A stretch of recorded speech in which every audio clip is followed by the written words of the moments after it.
Hello, everyone, and welcome to another episode of 100 Words or Less, the podcast. I'm your host, Ray Harkins. Thank you for joining us today. I realize that sometimes I don't thank you for spending time with me, so thank you very much. I appreciate it. The show definitely has been getting, I wouldn't say more attention, but, people seem to know that I do this now, and that's awesome. So I appreciate you listening. Anyways, we're going to be talking to Frank Three Gun from fucking Hatebreed. Pardon the language, but Hatebreed.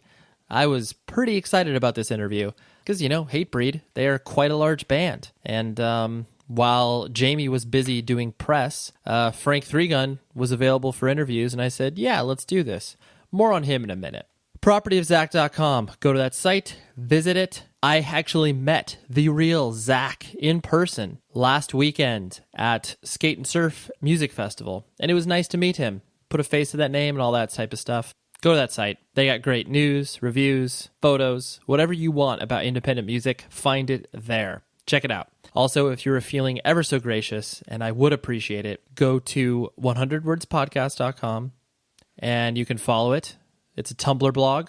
Tumblr bought out by Yahoo. Hopefully they don't fuck things up, but go check that out. I post a bunch of stuff during the week that you should like because people have emailed me and said, hey, I like when the show recommends some stuff as well, and the show being me. So I am recommending stuff on there. If you don't visit the site already, go there. And then go to iTunes, drop some reviews, stars, some sentences about the show, whatever you feel like contributing. I really do appreciate that and take that to heart. And it makes the show look legitimate. That way, when people go on iTunes and they're like, what do the reviews say? Oh, great. This seems cool. This seems legitimate. So I appreciate that. I, myself, have been so busy traveling, doing a bunch of stuff for work. It's just been hectic. And I haven't really been able to enjoy what I get out of this podcast recently from it. So I'm really trying to focus in on this and be like, all right, I love doing this. It takes up a lot of time for me to book the interviews, do the interviews, all that type of stuff. Fortunately, I have an amazing person, Tom Richfield, our editor, who helps out the show tremendously. But anyways, I went to Skate and Surf Festival. And for those of you that don't know what that is a music festival outside of New York City, actually in New Jersey. It was, it was an interesting experience. We'll put it that way. I had a lot of fun because I got to see friends who I don't normally see on a regular basis, got to do a lot of work stuff, got to see a lot of business contacts, whatever. All that type of stuff was great. But I got to see something that was reminiscent of something else. Ryan Lewis and Macklemore played this festival, and they are massive.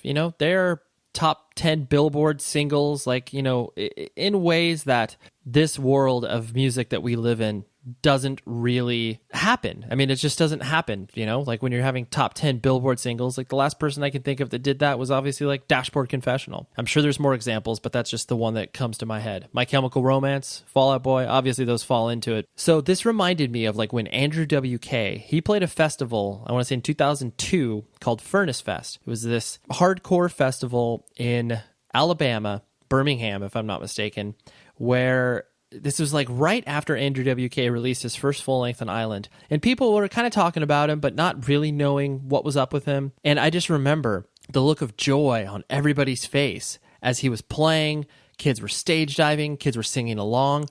It was one of those things where people felt like they were in the moment as far as like, dude, we are never going to see Andrew WK at this sort of venue in this experience ever again. And honestly, the way that Ryan Lewis and Macklemore performed at Skate and Surf definitely gave me the same vibe where it's like they are not used to seeing this sort of crowd interaction, kids crowd surfing and, this sort of, what kids do at punk shows and hardcore shows and whatever. And so it was really fun to see their interaction with the crowd and just to kind of feel that moment of like, dude, I'm seeing something that's pretty ridiculously special. I really enjoyed that experience. Saw a lot of other bands that were great, but that all escapes my brain right now. So anyways, there's no point to that. I just wanted to share with you in that sort of special experience. And like, those moments where it's like you go to a show and either it's something that a band is playing a really small venue that they haven't broken through yet or whatever. Like you just have those moments. Like I remember seeing the Postal Service in a very small venue in San Diego called the Casbah, which is like 400 capacity room. And it was, I totally felt that moment of like, dude, this is never happening again. And now they're playing the fucking Barclays Center in New York City. Anyways, it's just weird. So go to shows. That's basically what I'm saying. Frank Three Gun. I did not know this guy at all. Never had any interaction with him in the past. So that was intimidating for one. And two, I set this up through a publicist, which typically I don't always do. And it made me nervous. It makes me nervous doing this for one reason alone. I'm not able to provide the proper context directly to the person I'm interviewing because, you know, they see on their schedule, okay, 9 a.m. podcast interview. And obviously what we do here isn't like all the other interviews that they do if for magazines or other, you know, news sites or whatever. They're talking to them about their record. And so I was scared that Frank was going to give me a lot of, I don't know, sort of, I wouldn't say canned responses, but responses that he's doing in the middle of a press cycle. And so you'll distinctly hear, like towards the middle of the interview, Frank start to understand what it was that I was trying to get across and how the show I'm kind of, you know, trying to lead him towards. So it was cool. I really enjoyed when Frank, not to say the beginning of the conversation sucked, but it was just about putting it in context for him. I really appreciated Frank's time and obviously the publicist, Sarah, who set it up. So props to both of them. But anyways, enough of that. Here's my interview with Frank, legendary hardcore dude in the sense of he spent time in Integrity, Ringworm, and now he's in Hatebreed. He has credentials, my friends. There's a lot of universal truths that he speaks in here, and so I hope that you listen to it and enjoy. I'll talk to you afterwards.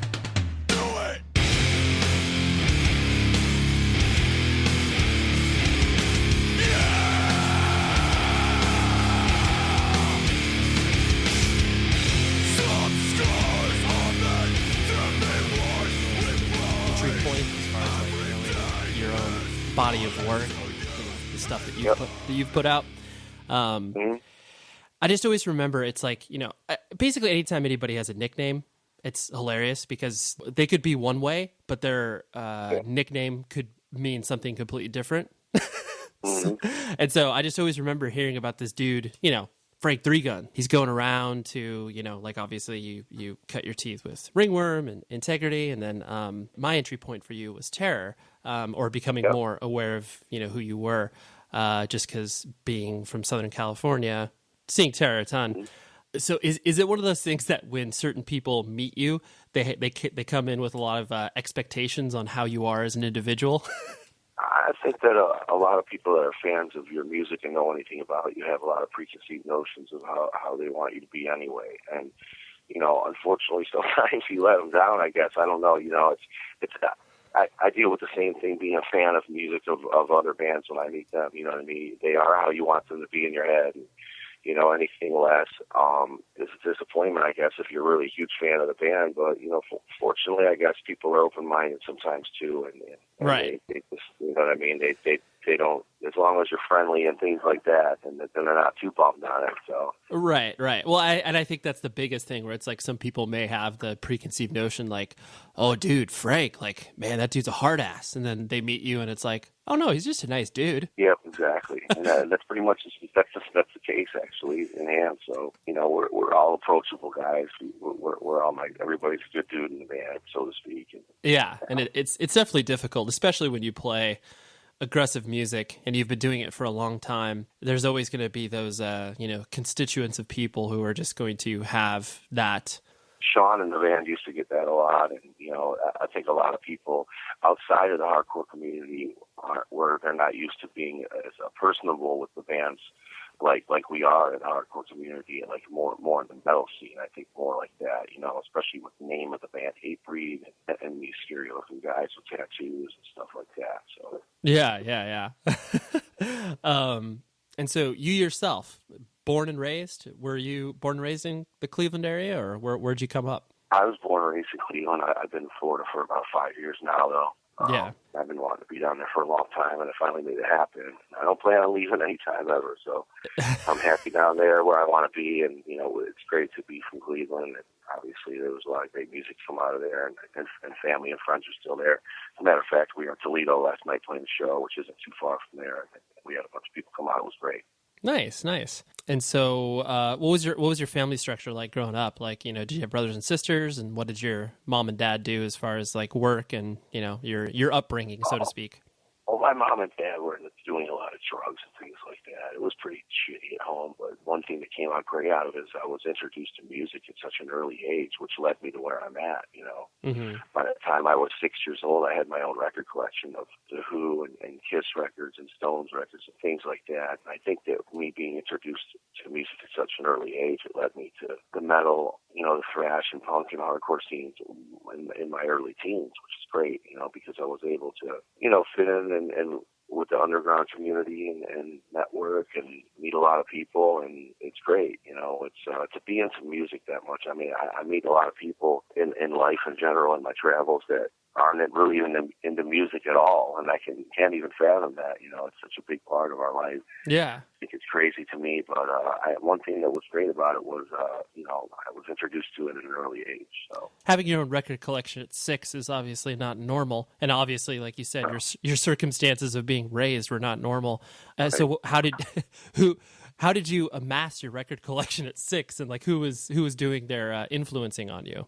Well, you know, in the 70s, you know, when I was growing up, Kiss was like the biggest thing there was. I mean, a lot of people, it's hard for people to fathom that now that they're younger because they think it's just a joke when they see it. But really, you know, when you're a young kid and you're sucked into that, and here's these larger-than-life heroes that are like comic book characters that you think are even real when you're looking at the record covers when you're a kid that you're pretty much scared to death of. When you see Gene Simmons with the Boy Tell Me I Was Off and all that, like that.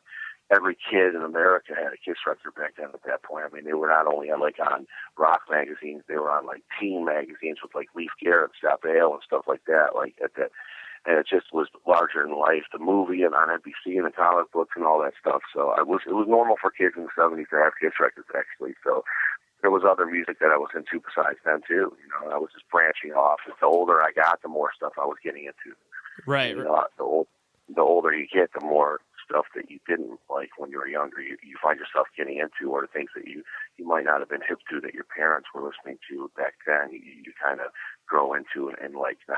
And so your parents kind of introduced you to music in general, and then basically you started to kind of run off with it on your own? Oh, absolutely. I mean, what my parents said, that when Smoke on the Water would come on the radio, that I would dance in my dirty diapers and hold onto my father's tower speakers while the song was playing and rock out when that song would come on. So, which is really cool, you know. And then when they did their reunion tour in '85, my father took me and we went and we had a good time. So nice. Yeah. So I definitely, you know, I mean, I would always be digging through my father's records, and when you're, you know, when you're up and coming as a young person, you're so impressionable, and you know that was the beauty of records back then, especially that a lot of people will never understand nowadays that aren't into vinyl, that, you know, was like the artwork, and you're holding the record and you open it up and there's all these things inside to look at, and it was really cool. Especially if you're growing up in a chaotic environment, when you can look at something that is tangible and seems fun, that's like what you're going to latch onto.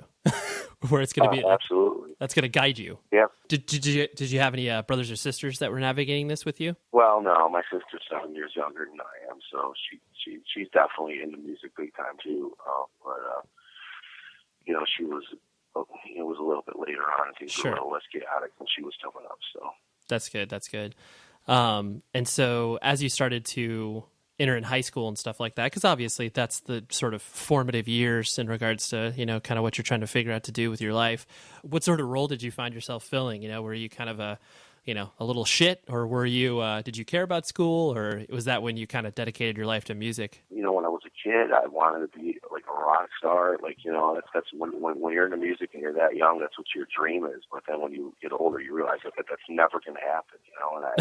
And at that point, I wanted to become a chef. You know, I was really interested in cooking and things like that. But this was still early on. I mean, even in middle school and things like that, I really didn't care for school at all. I wasn't a bad kid. I showed up every day, never gave teachers a problem, but I just didn't. My head was never there.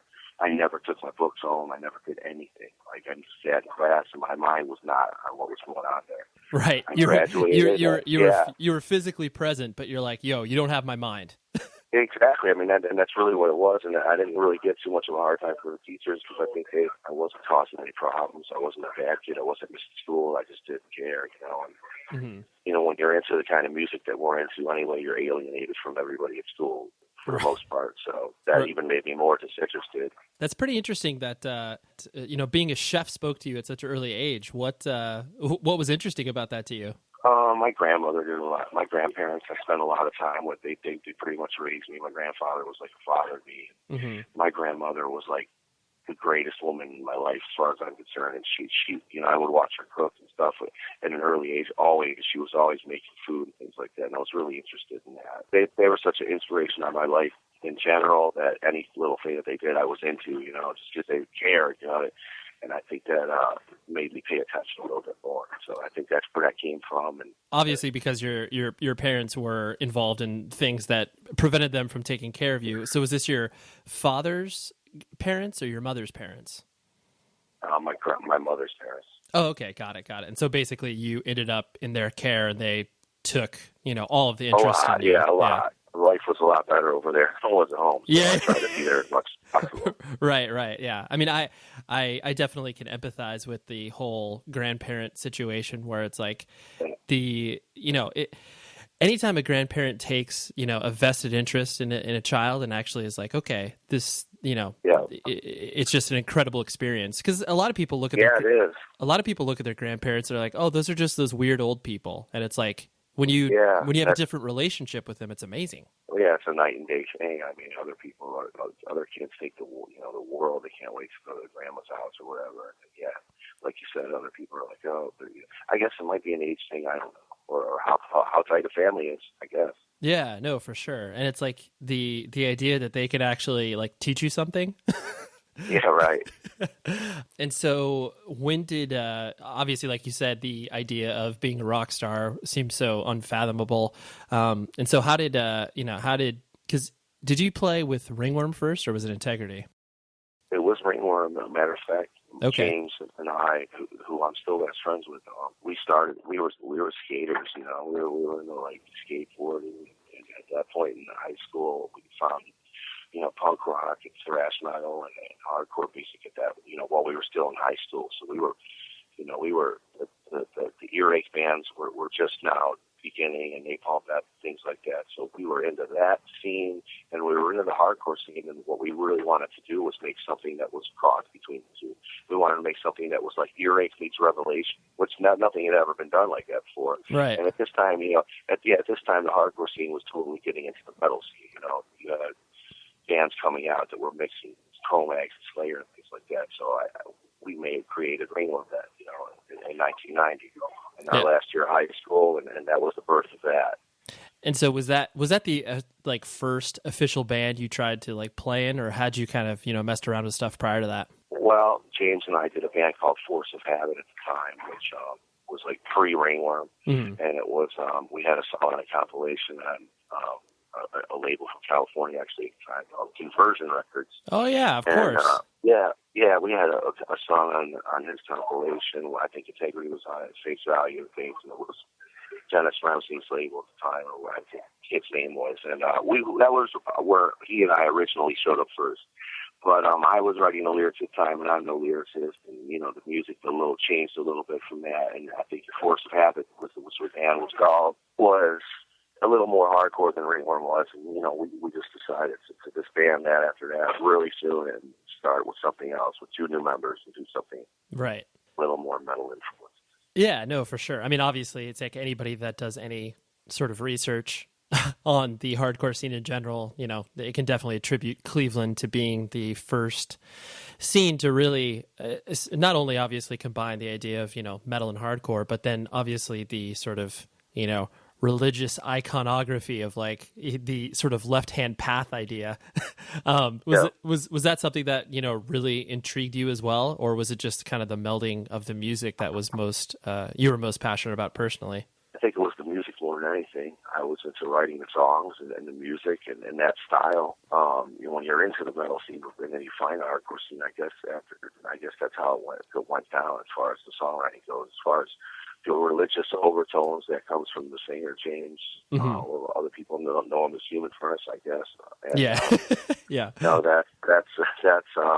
That's where that comes from, and that was something that Wid was into as well. So that was kind of the theme for both of those bands, anyhow, out of our scene. A little darker, a little different. Yeah. At the time for the hardcore scene, anyway. But at any rate, it got everybody's interest, it seems, and. something that we're proud of, the Cleveland scene back then especially. I mean, that's how I ended up knowing the guys in Hatebreed, because they were fans of that stuff at the time, and I met them very early on. So I think I give it like, tell me if you think this is a correct statement, where it's like, I think if you're involved in the hardcore scene in general, or just independent music, where it's like, I think between 5 and 7 years, that's when it's like, you're like basically one person removed from everybody. Where it's like, you're like, oh yeah, I know that guy. I don't know his friend, but I know the friend of the friend, just because it's even though it is a big scene, it's still pretty small when you get down to it. Oh yeah, it's absolutely community. Yeah. Without a doubt. For Small sure. community. Yeah, for sure. Yeah, and I definitely remember myself, like, because I'm 32 years old, and when I first, when I got Integrity Systems Overload, that was the first time, because especially here in Southern California, there wasn't much of that, sort of darker hardcore, and I remember I remember getting that and being like, I was literally scared, where it's just like, what the fuck is this? Like, opened it up and understood where it was like, oh, there's Integrity and Ringworm, and like you said, a lot of the stuff that was coming out from there. It's so interesting to see that scene just pop up in Cleveland, where you're just like, of all places, like, not directly attached to anything on the coast or anything like that. It's just like this working class Midwest town was able to kind of churn this out. Yeah, absolutely. And it's funny you say that, because that was my first stint with them in 1995 when you say that, and that was our first time coming to the West Coast and playing shows, and we did a 10-day run with Ignite, which is a band that's completely opposite of Integrity when you're talking about the lyrics and things like that. Totally. and Damnation AD, and it was a good time, and we did 10 shows out there, and that was our first time coming to Cali, and it's good to... Hatebreed, Integrity was never really much of a touring band ever. We never spent time on the road. It was like a couple trips to Europe, a couple shows on the East Coast, a couple shows in Buffalo here. These cities that are close to Cleveland, the Detroits, the Eries, the Buffaloes, the Pittsburghs, and things like that. And then like a trip to the West Coast every once in a blue moon, and that's it. So. Right. It was good for us to go out there and see what the scene was like out there. The shows were great, and Southern California especially has always been known for to have some of the best shows ever in the hardcore scene. Period. Yeah. So that was a great experience for us to go out there and play I think it was the Showcase when we were in SoCal. And, it was awesome. That's great. During that time too, it's like, like you said, touring was limited, so it definitely built into the mystique of a lot of bands, because, all you'd be able to interact with them is on their records, and like, some internet. Yeah, some photos that you would see in zines, and that's kind of it. So it's like, you have bands like you were saying, where it's like, a lot of the Cleveland bands, but then I definitely remember like Bloodlet as well in Florida, where you're just kind of like, it's like this scary, weird shit that I just can't put my finger on it. Mm-hmm. They were another one, yeah. As you started to have more experience on the road, like, were you, back at home, is it one of those things where it's like you were just obviously like working random jobs just to kind of keep you afloat in order to push on to the next tour or whatever? Actually, I had a solid job throughout the whole thing. I worked in the tire industry for 11 or 12 years from the time I got, it wasn't too long out of high school until the time I joined Terror in 2004. So I was holding down the same job all that time. Oh, wow. I had a pretty solid job. So solid that they would let me run and do my little shows anytime I needed to and come back without any questions asked. So I'm sure it had a lot to do with why I stayed. That's incredible that they, imagine a corporate or factory environment not understanding the fact that one of their good employees has to leave for a few weeks at a time or whatever. Yeah, and that's what it was really. And then, in 2004, when I joined Terror, I knew that I was never going to be able to. It was going to be on the road nonstop. So and then I left. I made that decision. It was hard, because there's a lot of security that you're leaving there. I had a son and a place that I'm living at and a job with all the benefits of a job and vacation time. And that was kind of your fork in the road moment where you had to really feel like, all right, I either do this or I stick with this job. Well, I think that, and I get asked the question in interviews a lot, what's your advice to give to young kids and things like that? And I think that's the toughest part about it. If you're able to be in a band that's lucky enough to be able to make that to that point where you have to make the decision where are you going to leave everything at home and throw it out the window pretty much. I mean, 'cause that's what you're really doing when you're going out on the road Right. for this life, to try to do what you do, you know, whether it's what level it's at, you know, and wonder about how long it's going to last. I mean, it's a big deal. It really is, especially if you have a family and stuff like that. So yeah, it's easy for you to make a decision like that when you're, 18 years old, and Yep. you only have to care about yourself. But then once you do adult shit, it's like, okay, I really have to weigh this decision. Yeah, and here I'm 33 years old at that point, you know, so Right. it was tough, you know. You could never not do it because I could never go through my life wondering what if, you know. I didn't want to do that. I think that's such a hacky question of like, hey, what advice can you give? It's like, because, like, I think anybody that's doing something that is like of value can't, like, they haven't arrived there easy. There's not like this, okay, here's this one singular thing. No. Yeah. Hey, here's my advice. Work at a tire factory and play 30 shows a year. Like, that's what I did. Yeah. It's a hard question to answer, and it's a different answer for every different person. So. Right. Right, exactly. You're like, tell me your scenario. Right. A proper answer would be a half hour long for that. So. Right. Exactly. It's like, don't look at me. I've done weird shit. I don't know why I'm here right now, but I am. Right. And so when you sink your teeth into the the business of terror, because that was essentially your first sort of quote unquote real band, in the sense of like, okay, like we are a full-fledged business, like we are out on the road, 300 days out of the year. That obviously suited you pretty well stepping into it, right? It did, and I've known Scott, the singer, since 1989. He's one of my really good friends. So, and it's another networking thing. That's another thing when people ask, so how what's some advice you can give these young kids? I'm like, just go out there and network. There you go. There's the end of your answer, and have a nice day. Right. Take that however you want. Sure. But essentially, that's what it was in a lot of these situations, was networking and knowing people and the community. That is the hardcore scene, and that's what led me to terror and Hatebreed for sure. Yeah, well, and I think the important distinction to make, and what anytime I talk to a person that's looking for advice, like, because there's a difference between networking and actually being genuine about it. Because it's like, you hear the word networking and that immediately gives you like, the heebie-jeebies, where it's like, okay, you imagine like a fucking conference room in a hotel where it's like, oh, here's a networking event, pass out your business cards. Yeah, that's true. But I understand your point, because obviously that's the easiest way to describe networking. But it's like, yeah, if you're genuine about wanting to do something and you get to know people, they're going to want to try to help you out if you are a cool person and you are in it for the right reasons. And like, usually that's pretty transparent when you talk to a person for like 5 minutes. It's like, okay, you're down, you know what's up. And that's obviously what led Scott to be like, hey, Frank would be good for this role. Sure. And so the transition out of terror and obviously into Hatebreed. I mean, Hatebreed, like, terror was a machine. Hatebreed is a machine as well, just from the touring standpoint. But obviously on like a whole different level. And I interviewed Scott for this same show, like, I don't know, a few weeks ago. And it was always funny because we were talking about the idea of how terror was always being touted as the next Hatebreed. And Scott's like, we never got there. And like, so obviously terror and Hatebreed are on two different levels. Like, was it pretty overwhelming for you to sort of see how large Hatebreed was when you stepped into that role initially? You're talking about some of my best friends or people that I would talk to on the phone almost every day for years and years and years prior to me being part of it. Right.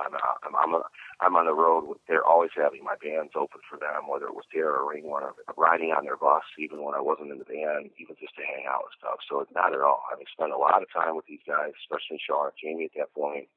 It wasn't, I knew exactly what was going on, you know what I mean? And it's funny because like the first week in the band, and I was doing tons of interviews already, and I remember people were like, hey, this dude's been in the band all week, and he's doing interviews talking about the history of the band and everything, which, they're some of my best friends, so I pretty much knew about everything that was going on at that point. The only thing that was when I joined was me going on stage with them rather than not, to play. So yeah, I was definitely aware of the magnitude. maybe the first show that we played was with Korn in Australia, I think, opening for them, and there was about 10,000 people there. Then that really hit me, the magnitude. But right. I had a gist of what it was. Right, sure. Right. Yeah, it's like you have to look at it from the standpoint where it's like, all right, I'm used to the mechanics of what I do, like playing on stage and, not looking like a complete idiot. But then obviously like looking at it from, it's like, oh, I'm just playing in front of a lot more people than I ever had in the past. Yeah, definitely. Was that a pretty out-of-body experience for you, like when you were playing in front of that many people, to be like, wow, am I even here right now? There's so many songs at that point in the catalog, and, you just take learning them all in one shot, and then you've got shows to do instantly. I think all that was nerve-wracking, and you want to do your best, and you doubt yourself a lot when you're put under that pressure. But to me now, it's like, I think within a year later, it was just second nature. I don't even think anything about going out, like when we do a festival and play like 70 or 100,000 people. I don't even get the least bit nervous or anything like that. So yeah. I think that at the beginning it was the pressures of, learning all the songs and wanting to do good and not wanting to let anybody down, and especially the fans. Obviously I don't want to let my bandmates and my friends down, but, when a band is that large and have such a ginormous fan base, obviously they've got their opinions about things, and I don't want them to hate on the new guys. Right. Well, yeah. For lack of better terms. So. Yeah, no, for sure. You don't want to walk out there and be like, yo, who's this hack? who's this guy exactly. tripping around the Hatebreed songs? Yeah, exactly. You don't want that. Right. Did they take open auditions from YouTube? Is that how they got this dude? That's funny, though, you say that, because that's pretty much how it goes down sometimes now with the YouTube thing. Basically, every move that Hatebreed make, just because they've been such a part of, the scene in general, and then obviously they've grown past it, but it's like every move they've made in regards to, new members or tours or whatever, I really admire the fact that obviously there has never been a question of credibility. No one has ever looked at Hatebreed and been like, oh, they're fucking sellouts, or...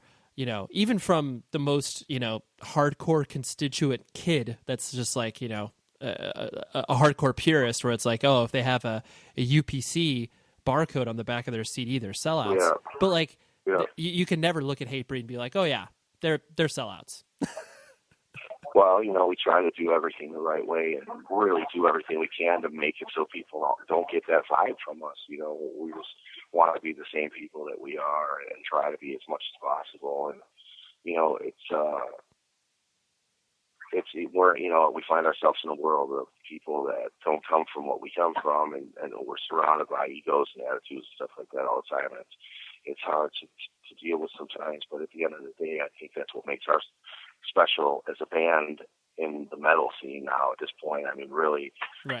Not that we don't play hardcore bands, to be around the metal world so much. I think that's what a lot of the people that became fans of this band from that scene admire about us is it's way more personal for them than the metal bands that they're used to.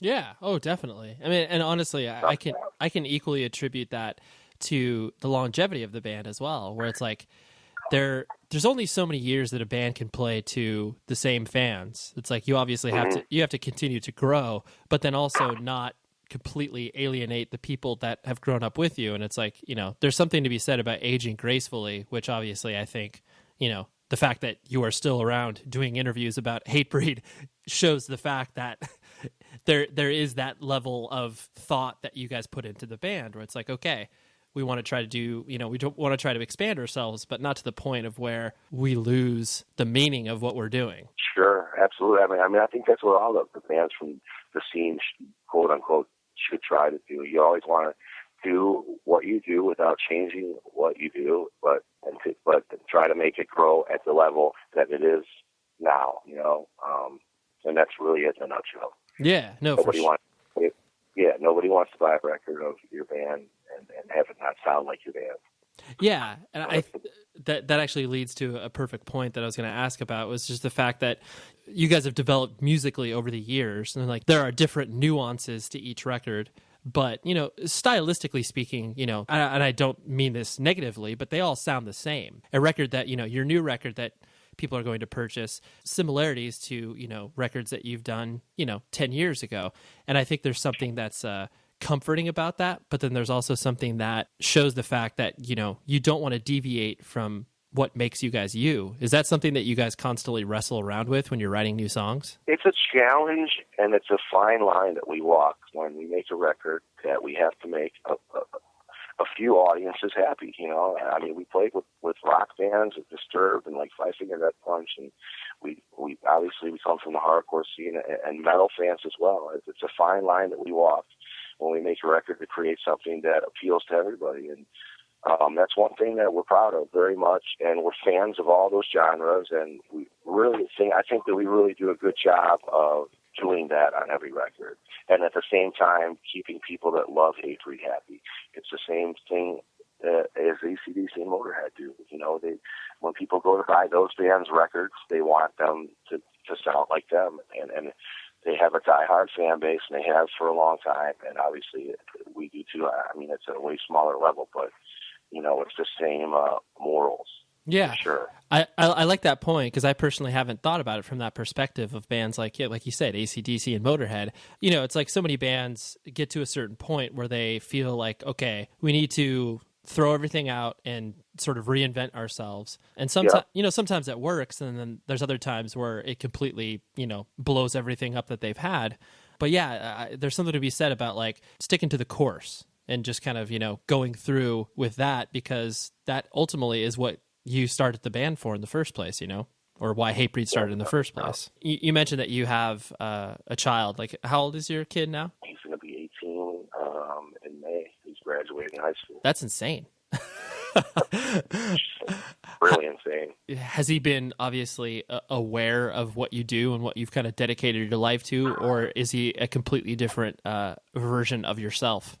No, he's aware. I had him on the Ozfest when he was 10 years old for a week. So how many kids could say they dad for summer vacation? Yeah, he for sure. Definitely got a good dose of what like a day in the life of his dad is that. But he's definitely aware. I mean, there's no way he could not be aware at this day and age of the internet and things like that. So right. And does he does he have an attraction to it, or is he musical himself, or is he taking kind of a different path? He's in the musical. He's into making music on the computer, and he likes dubstep music like all the young kids do now. And, sure. But he also plays guitar. You know, he'll get on Skype with me when I'm out. We'll be riffing out to like Machine Head and stuff. It's funny. I'll send the videos over to Rob, you know, from Machine Head, a friend of mine. Right. So my young kids riffing out to your band. It's an awesome thing, you know. But I don't push any of that on him. Yeah. Just been blessed that he's a good kid and he stays out of trouble. So. Yeah. No, I mean, I think that's a great point, because obviously the whole idea of overexposing your kid, because obviously all they're going to do is what, you know, you or I did when we were teens, and be like, oh, I'm not into that at all. Whatever my dad's into is the lamest shit ever. I got to figure out something on my own. Yep. That's it. Yep. That's the way I am. I haven't pushed it to him to do anything like that. But, yeah. He decided he wanted to play guitar when he was younger. He got pretty damn good at it, and you know, continues to do that. But he's influenced by a lot of other things. He's way into computers and technology and things like that too, like a lot of kids are nowadays. So. Yeah, well, that's cool that you obviously have been able to navigate that, because I can imagine it's difficult, especially being exposed to what we've been exposed to. I'm really happy with my life, and hardcore's awesome. Like, here. Yeah, right. And sort of to you know, wrap things up, I'm sure there has to be in your own mental headspace where you're just obviously taking it, I imagine, a day at a time, even though Hatebreed as an entity, you know, has plans for the next year and a half. You know, the idea of like what you would find yourself doing, obviously, if tomorrow Hatebreed would end. You know, would you go back into the idea of obviously trying to, you know, be a chef, or is there other interests that you've developed over the years that would be like, oh, if for whatever reason I had to put down my guitar, I would do this? Well, I mean, like you said, for me it is a one day at a time thing. I try not to confuse myself with everything where I got to be all the time. I try to keep it a few days ahead of me, and that's it. During Hatebreed, I'm trying to, I try and cook as much as possible when I'm home, and we're even doing that on the bus out here. We have the skillet out here, and it's crock pot, things like that. But everybody's a chef in their own mind, I guess, on here. I don't know what I would do. I think that I would probably stay in music for sure, do something, whether it's being in bands or being on the road, working with bands. Once you've adapted to this life, it's kind of hard to imagine yourself going back to being at home all the time and working at 9 to 5. Obviously life would go on no matter what happens. You do your best to try to figure something out that obviously could still attach to the passion that you've developed over the years for it. Sure. It's hard to say. I mean, maybe I would want to be home and sleep in my same bed every night, or maybe I want to continue to be out there and seeing people all the time and traveling like we are. So yeah. Do you have a relationship with your parents now? Or is it one of those things they've kind of, distanced themselves from your life? I do. It's on and off. My father was just down visiting me, actually, at home in Florida a couple weeks before his